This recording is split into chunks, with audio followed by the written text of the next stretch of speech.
சாமி கும்பிட்டாச்சு. அடுத்து நம்ம கறி சமைச்சிட்டு அதுக்கப்புறம் அங்கே முனியப்பன் கோயில் இருக்குது, அங்கே போயிட்டு கறி வச்சு சாமி கும்பிட்டு அதுக்கப்புறம் நாங்கள் வீட்டுக்கு போயிடுவோம். வாங்க இப்போ கீழே போகலாம்.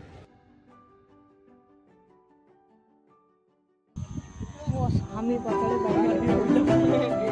இங்கே ஒரு சாமி இருக்குன்னு அதை பாருங்க.